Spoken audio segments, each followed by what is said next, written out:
Hello, আসসালামু আলাইকুম। সবাই কেমন আছেন? আলহামদুলিল্লাহ আমি বেশ ভালো আছি। আজকে আমেরিকাতে আমার সুপার শপে একা, একা শপিং করা। তো আমি আবার ফুচকাটা দেখছিলাম ৳৪৫০ বাংলাদেশের। নেওয়া হয়নি, ঘুরে, ঘুরে দেখছিলাম যেহেতু আমার ১ম আসা।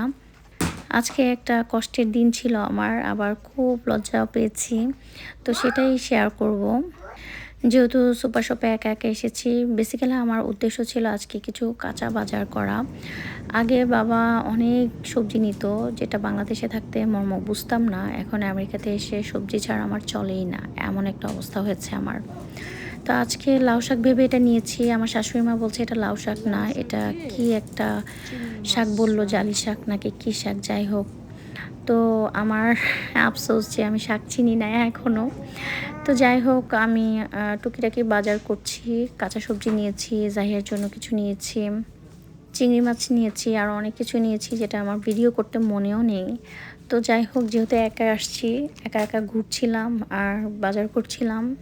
আর এটা ওজন পার্কের প্রিমিয়াতে আজকের বাজার আমার। এখানে আসলে বাংলাদেশের একটা ফিল হয় যে আমি আগ্রাতে বা স্বপ্নতে আছি। এখানে মনেই হয় না যে আমি আমেরিকাতে আ স বাজার করছি।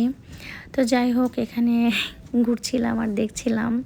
যখনই কোনো প্রোডাক্টে, এখানে ম্যাক্সিমামই বাংলাদেশের প্রোডাক্ট আসে, আর যখনই দেখি যে এখানে বাংলা লেখা, তখন এত শান্তি লাগে, মনে হয় যে আমি বাংলাদেশী। আর এত ভালো লাগে।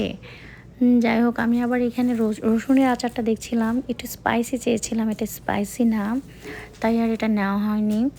আর বাজারে এসে আভোকাডো দেখে আমার বড় আপুর কথা মনে পড়ল। ওর নাকি এটা অনেক পছন্দ, কিন্তু আমি জানি না এটা কেন মানুষ এত লাইক করে। ও যদি থাকতো বা আশেপাশে থাকতো, আমি এটা ওকে কিনে বাসায় দিয়ে আসতাম। বাট কিচ্ছু করার নেই। যাই হোক, তারপর দেখলাম একটা মজার জিনিস যে কোকোনাটের পাউডার পাওয়া যায়। তারপর এগুলো দেখছিলাম।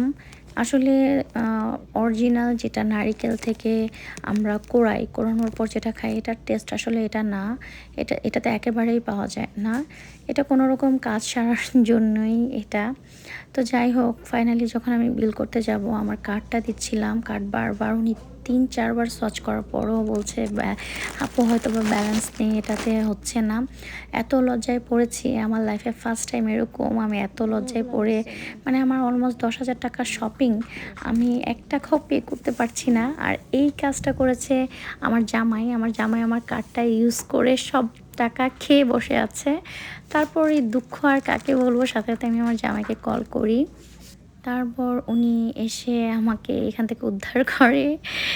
খুবই লজ্জা পেয়েছিলাম। তো আমার মতো এরকম কেউ ভুল করবেন না। আগে ব্যালেন্স চেক করে নিবেন। তো যাই হোক, আজকের এই তো বাজার করা শেষ।